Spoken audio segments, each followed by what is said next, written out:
बिस्मिल्लाहिर्रहमानिर्रहीम, अस्सलाम वालेकुम। मैं हूं Sultan Shah. Welcome to my digital channel. पिछले 24 घंटे की अहम तरीन खबरें लेके एक मरतबा फिर आपकी खिदमत में हाजिर हुए हैं जी।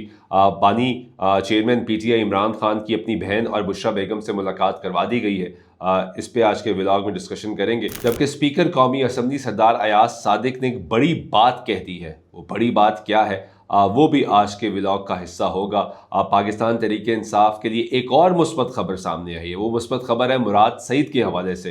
वो क्या है वो भी आज के व्लॉग का हिस्सा होगा। मगर तफसीलात में जाने से पहले आपसे गुजारिश है कि वीडियो को लाइक कर दें, चैनल को सब्सक्राइब कर दें और साथ दिए गए बेल आइकन पर लाजमी क्लिक कर दें ताकि आपको आइंदा आने वाली वीडियोस की भी बर वक्त आगाही मिलती रहे।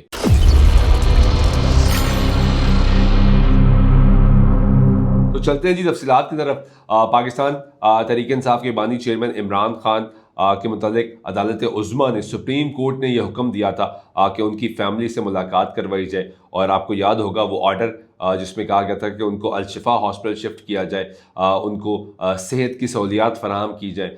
हुकूमत ने उनको अडयाला जेल से बाहर निकाला, शिफा लेके जाने की बजाय पिम्स हॉस्पिटल ले जाया गया और उसके बाद फिर वापस अडयाला जेल लेकर इस्लामाबाद की इंतज़ामिया पहुंच गई। ऑल्दो इस पे कंटेम्प्ट की जो दरख्वास्त है वो भी पाकिस्तान तहरीक इंसाफ की जानिब से दायर की गई। उस पर एतराज़ात लगाए गए रजिस्ट्रार ऑफिस की जानिब से। वो एतराज़ात दूर करके दोबारा दरख्वास्त जो है वो डॉक्टर उज़्मा की फ़ाइल कर दी गई है। आज जिस बहन की मुलाकात करवाई गई है वो है नौरीन नियाज़ी। इससे पहले भी जो मुलाकात करवाई गई थी, जिस रोज़ इमरान खान साहब के मुतालिक सुप्रीम कोर्ट का फैसला आया था उस दिन भी नौरीन नियाज़ी साहिबा की मुलाकात करवाई गई थी। और आज एक मरतबा फिर उनकी मुलाकात करवा दी गई है। वो मुलाकात करने के लिए पहुंची और वहाँ पे अलीमा खानम जिनके बारे में बहुत सी चहमगोइयाँ हो रही थी कि वो गायब हो गई हैं, वो मंजर से हट गई हैं, वो भी आज बिलाखिर मंजर आम पर आ गई और उन्होंने भी कहा कि हम मुलाकात करने के लिए पहुंचे हैं। लेकिन खुशाइन बात ये थी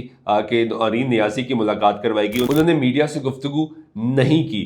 पिछली मरतबा भी जब मुलाकात करवाई गई तो मैंने आपको बताया था कि बहुत से यूट्यूबर्स, बहुत से वो लोग जिन्होंने सहावत का लबादा ओढ़ा हुआ है, उन्होंने उस कहानी में से कहानी निकाल ली कि ऐसा हुआ, ये हुआ, फलां हुआ, टमका हुआ, जबकि नौरीन नियाज़ी ने तब भी मीडिया से कोई गुफ्तगू नहीं की थी।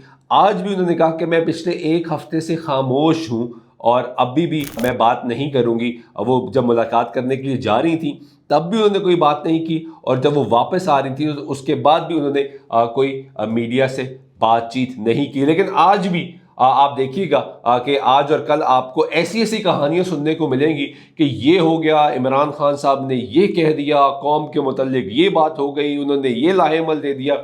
ऐसी कोई बात बाहर नहीं आ रही क्योंकि अच्छी बात यह है कि बहनों की मुलाकात हो रही है, बहन की मुलाकात हो रही है। सबसे इम्पॉर्टेंट मामला जो है वो सेहत का है।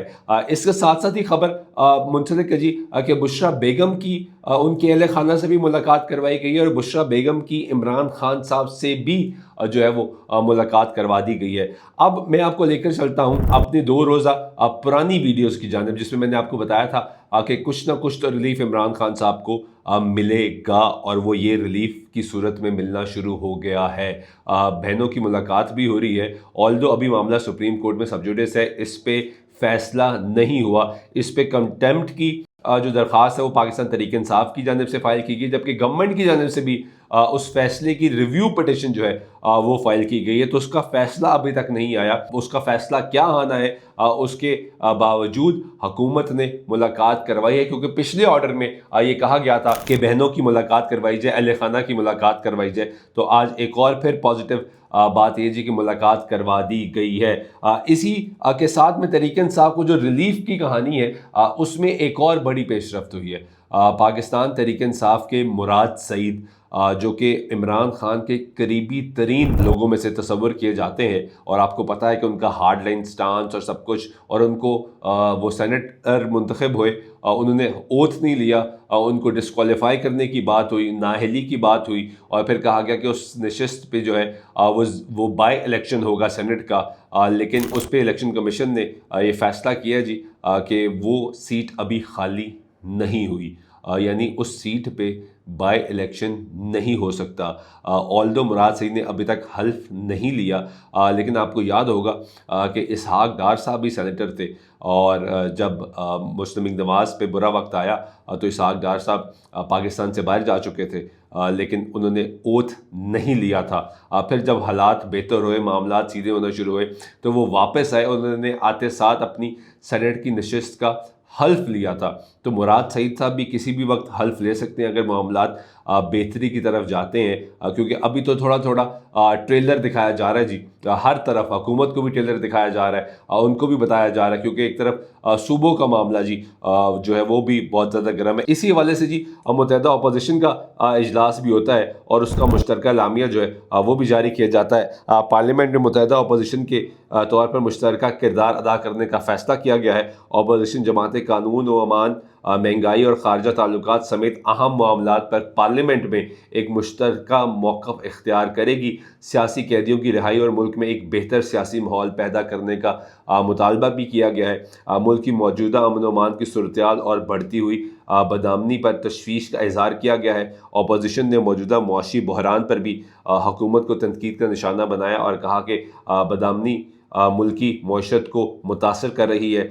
सूबों की तकसीम की मुखालफत की गई है। जी हाँ, सूबों की तकसीम की मुखालफत की गई है। इसके बरक्स कि पाकिस्तान तहरीक इंसाफ पिछले कई अरसे से ये बात करती हुई आई है कि हम सूबों की तकसीम के हक़ में हैं। इमरान खान साहब के ख़ुद स्टेटमेंट्स ऑन रिकॉर्ड मौजूद हैं, वो कहते हैं कि छोटे सूबे होने चाहिए, लेकिन अब जब मुश्तरका इजलास हुआ है अपोजिशन का, उसमें ये फैसला किया गया है जी कि हम इसके ख़िलाफ़ हैं। जबकि इस इजलास से पहले जो तहरीक इंसाफ का मौक़िफ़ था वो ये था कि हम इसके हक़ में हैं। शफ़ी जान साहब ने बात की, दीगर लोगों ने बात की, वो ये कहते हैं कि हम इसके हक़ में हैं, लेकिन क्योंकि इमरान खान साहब इसके हक़ में थे। अब इमरान खान साहब तो जेल में है, लेकिन जो अपोजिशन का मुश्तरका इजलास हुआ उसमें ये जो बयानिया जारी किया गया जी, एलामिया जारी किया गया, उसमें ये जी कि सूबों की तकसीम की मुखालफत वो कर रहे हैं। इसमें मौलाना फजल रहमान ने कहा कि मौजूदा हालात में नए सूबे बनाने का